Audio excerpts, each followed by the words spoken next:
کہ ایمان والے اپنی خوشی ہو یا غمی ہو اس کو محبوب کریم صلی اللہ علیہ وسلم کے ذکر سے منائیں.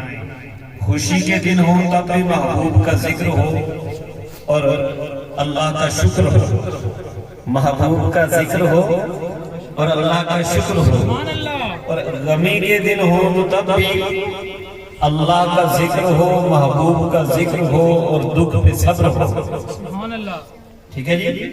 میرے پیارے آقا سید العالمین علیہ الصلوۃ والتسلیم کا ارشاد مبارک فرمایا کہ عجبا لامر المؤمن, مومن کے معاملے پہ بڑا ہی تعجب ہے, یعنی یہ خوشی والا تعجب ہے.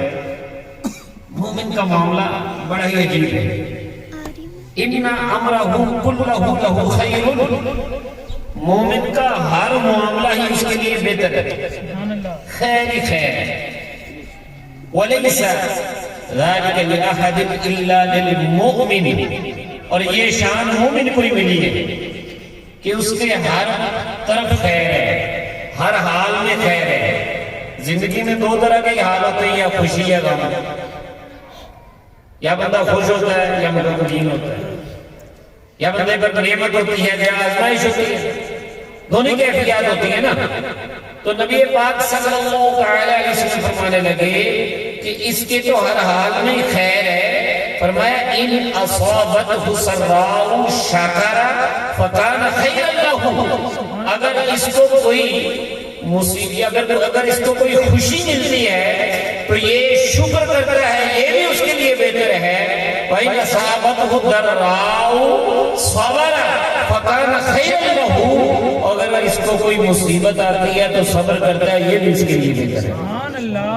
تو اس مختصر سے دو جملوں میں نبی کریم صلی اللہ علیہ وسلم نے ہمیں زندگی کا نصاب عطا فرمایا. خوشی ملے تو شکر کرو, غم ہو تو صبر کرو. ہمارا تھوڑا سا رویہ چینج ہو گیا.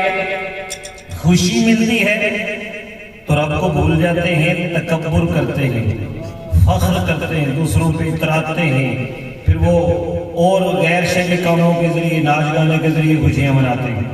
اس وقت رب کو بھول جاتے ہیں. یا غم آتا ہے تو پھر بھی کہتے ہیں یار غم کی حالت میں کیا, یار ہمیں تو دکھ ہی بڑا, نماز کا نہیں پتا, اور شکوہ زبان پر لاتے ہیں. لیکن نبی کریم صلی اللہ علیہ وسلم نے سمجھا دیا زبان پر شکوہ رنج و علم لایا نہیں کرتے, نبی کے نام لیوا غم سے گھبرایا نہیں کرتے.